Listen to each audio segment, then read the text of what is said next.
Stay Ukrainian, my friends. Stay Sponsored by Ukrainian Credit Union. Believe it or not, it's me, Ron Cahoot, with Stay Ukrainian, my friends. Stay Ukrainian, my friends. Well, this gentleman needs no introduction, but I'm going to introduce him anyways. Pavlo Hunka, bass baritone, world-renowned, world-class singer. Aren't you world-class, huh? Well, that's for other people to judge. Well, I think you are, and I'm a musician, and I think you are. I live in this world, let's put it that way. Well, good for you. That's good enough. The Art Song Project. It's just getting bigger and bigger by the day, isn't it? Yes, we are recording as we started, as we were for the last 12, have been for the last 12 years. And we now have the funding to open our World Library and complete that. And that's putting all of the art songs, the whole over 1,500 art songs onto our website. And that's being done as we speak in Edmonton. And the third part of the project is getting the message out to the world. And I've been doing that, and my colleagues, in form of concert and in master classes all over the world.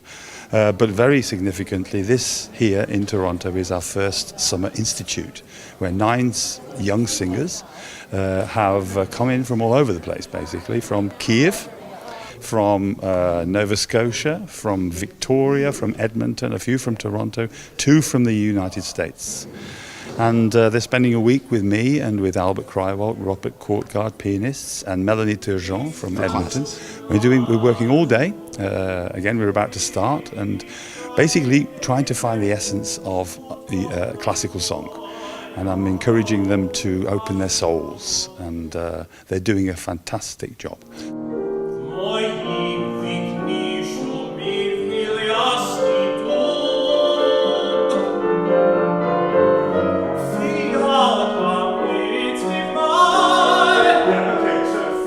Now, for those that may not know, what is an art song? The initial definition was an eminent composer, an eminent poet, a singer, and a pianist would get together and hopefully create something called higher art.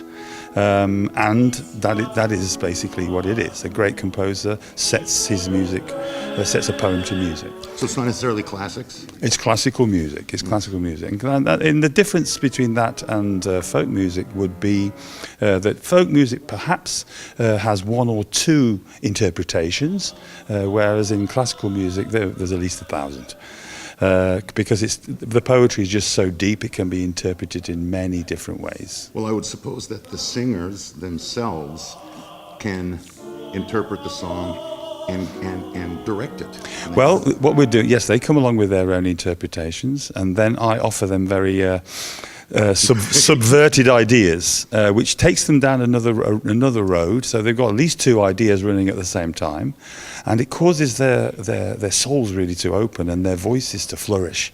We started on Monday, and they were lovely singers, and within 2 days they are brilliant artists, and that's the difference. So thanks to you. Well, I'm just feeding them ideas, which sometimes are very radical, very provocative, but it takes their mind off the voice. Right. And then suddenly the soul opens and the heart opens, and it becomes a completely different experience. Because there's a huge difference between singing the song and just singing the music. Yeah, exactly. And that's the secret. And I was taught the secret many years ago, and it really isn't a mystery. It's very easy, as we've proved over the last 2 days, that if we give them a clear subtext to the songs, thinking about maybe sometimes something completely different, then the song just takes on a completely different color, and it becomes great. And it's the emotions that come out are just overwhelming, and they're brilliant. They're all 9 of them. They just open their hearts to this work, and I think it's the beginning of a long story. Will you be recording them? We will be recording them, yes, from Friday to Sunday. And you still do it at Glen Gould? We are moving actually we don't know exactly, but we've looked at some studios here in Toronto, but we're looking into recording in Ukraine as well. The Philharmonie in Lviv have very kindly given us their whole building for 4 weeks for nothing.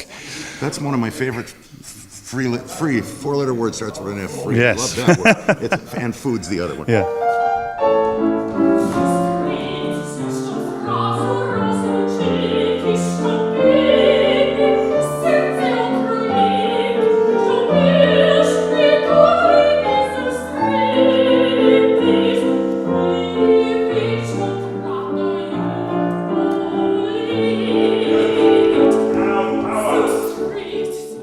recordings for me of the three branches are the most important because no matter how good a musician you are, at the age of 20 or 30, it's very difficult to look at a piece of music on a piece of paper and say, oh, that's beautiful. But if you give them a recording, it opens the door to them. So that's why we're doing the recording. Mozart could do that. Yeah, but I mean, Mozart's That's Mozart. Yes.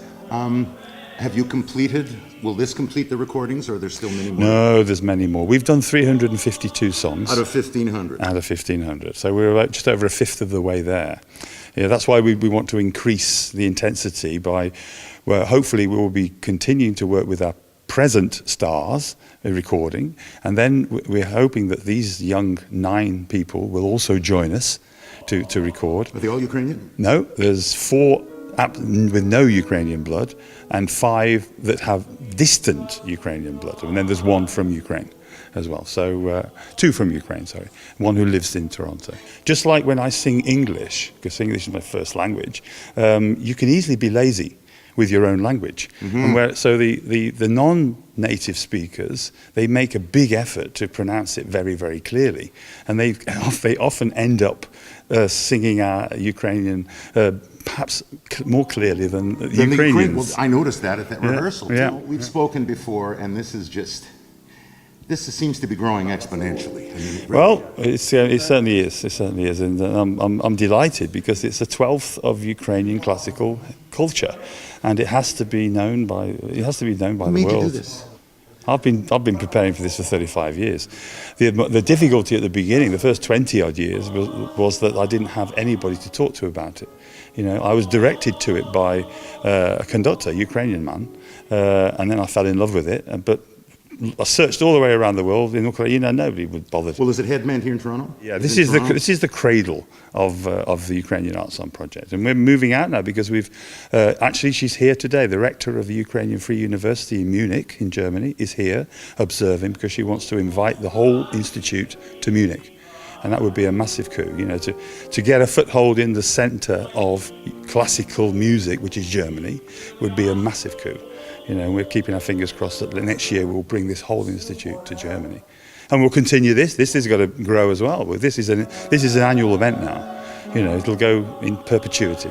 Amazing! It's amazing. Thank you. And the reaction, of course, is better than positive. It's fantastic. People are constantly surprised. I think the people who come along to the sessions, the work sessions, and the concert, they'll be overwhelmed. They won't realise, they all think they're coming to a concert, and they're not coming to a concert. It's much more than that. And these young singers are just brilliant. It's almost a musical narrative, isn't it? Yeah, they're placing the music where it should be, right at the top, in the heavens. And they're fantastic. You're going to sing? I'm not singing, it's the first time. They're singing. Yeah. Break this time. Yeah, I'm just going to sing them what? Any duets? Any duets, trios? Yep. I want to ask you just an acoustic question. How do you deal with 2 singers with vibratos that aren't the same? Well, the first thing is that in these songs, duet is not the duet that you would imagine in a folk song, where you're just trying to harmonise. These ensembles, they're probably best to call them ensembles, because they are individuals singing. They are singing not always together. But they're creating 2 personalities on stage, and sometimes the music comes together.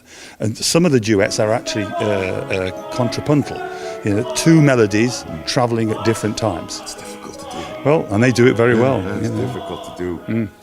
The last book I studied in music was contrapuntal and 12-tone techniques, and then I left it alone. Right, we've got some 12-tone songs as well. Well, listen, all the best, Pavlo. Every time I see you, you're looking better, too, every time I see you. And it's just doing better and better, and God bless you, and wish you all the best. And is there any need for me to say stay Ukrainian, my friend? Because, boy, you're just not doing it at home. Right, that's it. Thank God for Canada. That's all I say. That's what we say, too. Yeah, well, there you are. But we agree on one thing. Yeah, well, maybe a couple. Anyway, stay Ukrainian, my friends. Pavlo Hunka.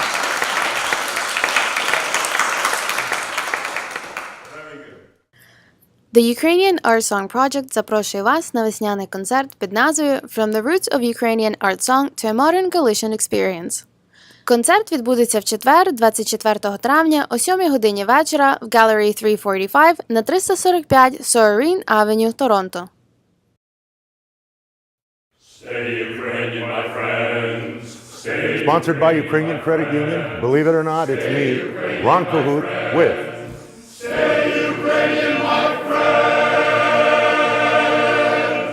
Stay Ukrainian, my friends.